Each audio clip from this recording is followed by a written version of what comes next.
Switch gears for a second, kind of. On Friday's show, we took a look at some of the worst-case scenarios, and I am getting, I would say, a lot of heat for it. Oh, my gosh, what a fearmonger that Glenn Beck is. Oh, he's just after Barack Obama. You know what? I don't know when it became un-American to say, save for a rainy day, or, why don't we just prepare for the worst and hope for the best, or make sure you're wearing clean underpants in case you're in an accident, but that's a different story. People in America just can't seem to get away from politics. The fact is that I said these things while George Bush was president and in office, and I'll say them again while President Obama is in office. We are headed for really troubled times unless we wake up. Socialism is one. In fact, it's not just finance. If you want to see what our future looks like, all you have to do is look to Europe, because we are following their pattern. They're a few years ahead of us when it comes to socialism, and I think they're also a few years ahead of us when it comes to shutting down free speech. With me now is Dutch lawmaker Geert Wilders. He is facing jail time now in the Netherlands for his viewpoints on Islam.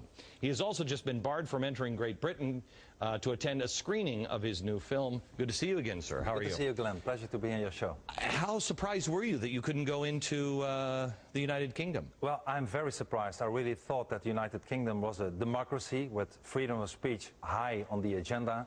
I was 1 month before, in December last year, a guest of the House of Lords preparing the visit and the showing of fitna, and nobody banned me at that time.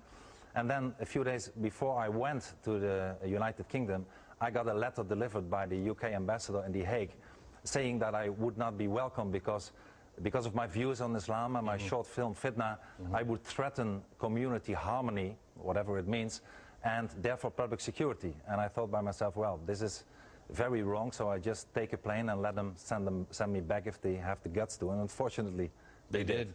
But you're here in America now. Did you have a hard time getting in? The good news is that I had a very easy time to enter the United States, thanks to your immigration officers. Oh, yeah, I was very welcome. Now we let anybody in. It's come to the back door. Okay, let me, first of all, I just have to give you this quote and get your thoughts. There are my glasses.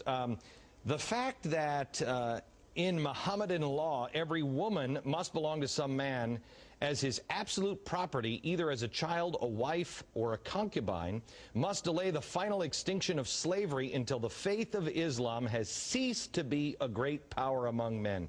Pretty outrageous stuff. Yeah. You didn't say that, though. I didn't say that, no. No. Winston Churchill said that. Yeah, Winston Churchill, as a matter of fact, in a book in the 50s, also made a comparison, like Oriana Fallaci in Italy, but also Winston Churchill, the comparison between Mein Kampf and the Koran. One of the reasons that I'm being prosecuted. I don't remember Winston Churchill, who got a Nobel Prize for this book, really would have been prosecuted. And I have nothing against people. I have nothing against Muslims. But my point is that the Islam is a totalitarian ideology that should be compared not so much with other religions, but with other totalitarian ideologies like communism or fascism. And if I would have been allowed to enter the United Kingdom, and I would have gone to the House of Lords, I would have reminded them to one of the giants of America who spoke there in 1982. This was President Reagan. And President Reagan in the House of Lords, while warning for communism, said that if history teaches us anything, it teaches us that self-delusion in the face of unpleasant facts is folly. And of course he was talking about communism, but what he meant is that we cannot escape for totalitarian ideologies that want to destroy us. Well, the totalitarian ideology that wants to destroy our freedom today, unfortunately, is the Islam, and we should stand up and fight it. Well, your country has been radically changed, and it's really through political correctness. I mean, I disagree with you on Islam. I know Muslims that are good people. I have nothing right. Yeah. It's the ideology. Right. As it's used for control purposes. But I just want to show America this, and I don't even know if this showed on television here in the United States. We had somebody. Can I have a little bit more than 30 seconds?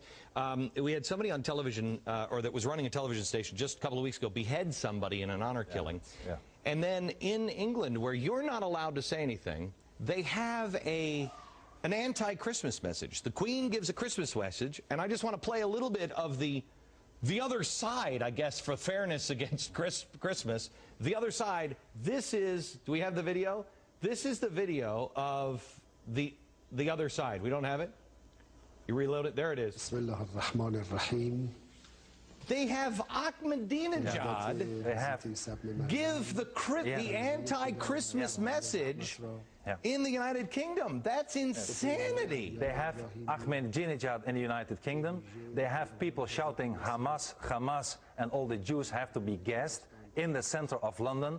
They have Al-Qaeda affiliates as a guest from Lord Ahmed in the House of Lords a few years ago. They have pop music bands in December last year who are shouting music that gays should be killed. They have the most terrible thing, and one guy like myself is standing up and saying this is wrong. We have to defend freedom of speech and warn against the totalitarian ideology of the Islam, and I'm being banned.